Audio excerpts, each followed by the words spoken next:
There's a fire at a chemical plant. The owner of the plant is standing outside. He's really worried as the fire truck comes up. And the owner says to the captain of the fire truck, he says, look, my whole business is at stake.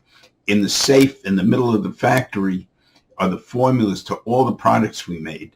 Without those formulas, I'll be out of business.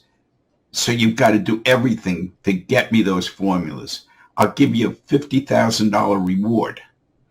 So the captain leads the firefighters into the factory, but a couple of minutes later he comes back and he says, I'm sorry, sir, it's just too hot in there. It's too dangerous. We can't take a chance. I'm sorry, we just can't get you your formula.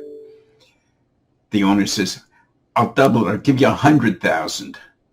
The captain thinks, he says, okay, well, we'll go and we'll try. A couple of minutes later, he comes back. He says, even for 100,000, it's just too dangerous, too risky. We just can't do it.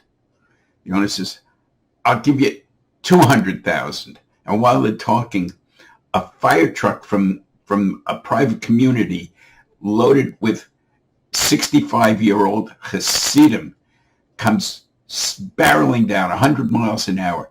They crash through the front doors of the factory. After a few minutes, they all come out covered with soot, and they're carrying the safe, and they bring it to the owner of the factory, and they say, here, sir.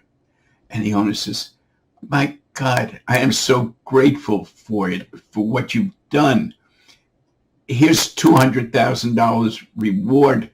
Thank you, thank you.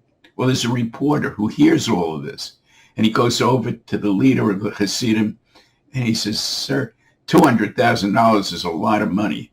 What are you going to do with it? The Hasidim looks at him and says, well, the first thing we're going to do, we're going to fix the brakes.